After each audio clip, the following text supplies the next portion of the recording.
Kevin gets called out for cutting in line, tried to pull a racial S. First time experiencing a Kevin encounter in the wild. Also, the story doesn't involve me, I was just present when it happened.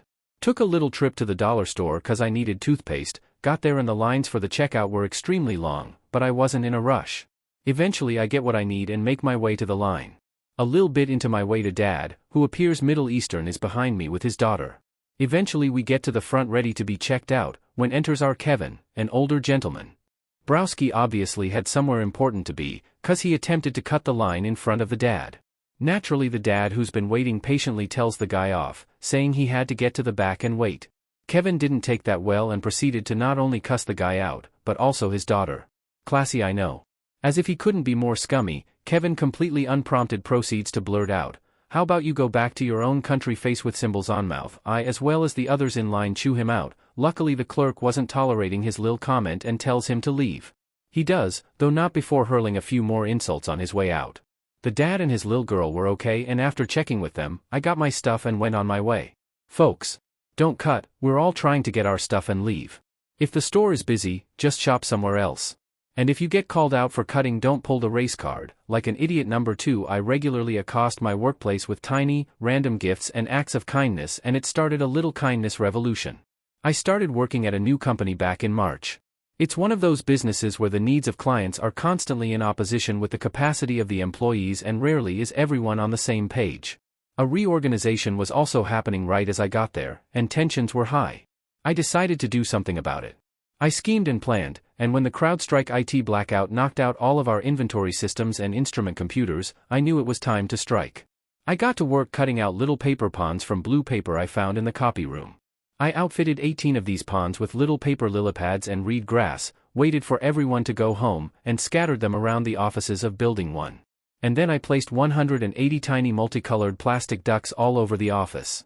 In the ponds, in the break rooms, on the marker trays of the whiteboards, the water fountains, the copiers.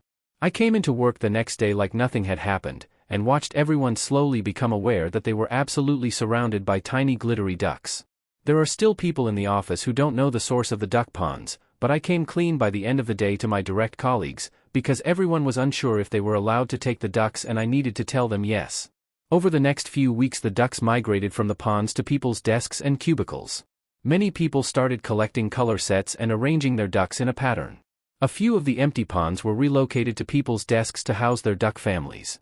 One coworker told me she has a duck to represent each of her family members. Another came to me looking for a red duck because it was the only color they were missing from their lineup. People from other buildings started making the trek over to ours to see the ponds and take a duck. Like tourists. But it didn't end there.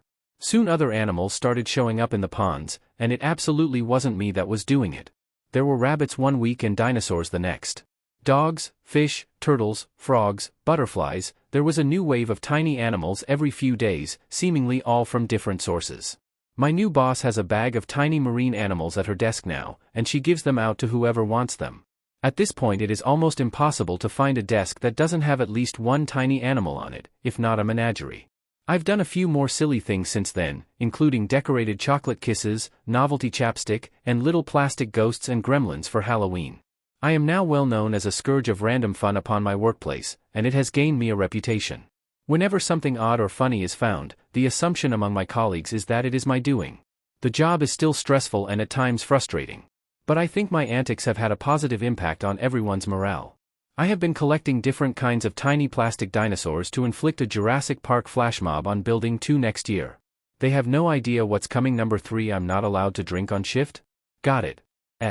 So I work at a restaurant as a waiter part-time, usually 2 to 3 shifts a week, 9 to 5 or 4 finish, and 4 nights ago, we had 2 tables with over 20 guests at each one.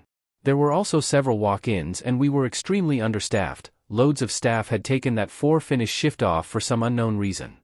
Anyways, I was the most experienced waiter there as it was mostly new starts working, and apart from me, my manager was probably the most senior member of staff there. I'm 17 and I've been working there since I was 15, I'm in the UK so it's fine for me to be working at this age. I am tasked with taking a food order from one of the tables. I go up and take the order and put their order into the tills. I then go to drink from the water bottle which I had filled at the start of my shift, and my manager tells me you're not allowed to drink on shift, it's far too busy, put it down. So I put my drink down. The next day I come in for my 9 to 5 shift and I don't drink. Then today, I came in for my 9 to 5 shift again and I don't drink. My supervisor notices that I didn't even have my drink bottle in with me and asks why, and I tell him, oh, manager's name told me I couldn't drink on shift, so I don't see the point in bringing a water bottle anymore, and the supervisor says that's not right, you're allowed to have a drink at work, it's a basic human right.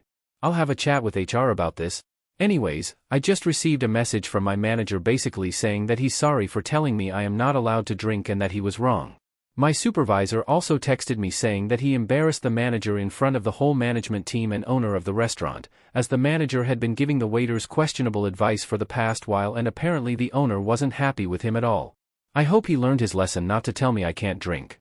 I'm not dehydrating myself for a minimum wage job. I'll drink when I want, whether I'm on the beach or in the restaurant. Okay, so first I'm gonna give some background info. I, F19, have a progressive connective tissue disorder called HSD and am being tested for the different types of EDS. It affects my entire body from things as obvious as my joints to things as random as my teeth, and I will gradually get worse as my joints are damaged from me being alive and I collect comorbidities as different things in my body decide to break until I'm bedbound. Second, I work at a drugstore as a cashier. Third, I use mobility aids. So I have a lot of old PPL prying into my life cause I use a cane, and this particular case was no different. Some old guy was like, you're leaning too much on your cane, you'll develop arthritis like.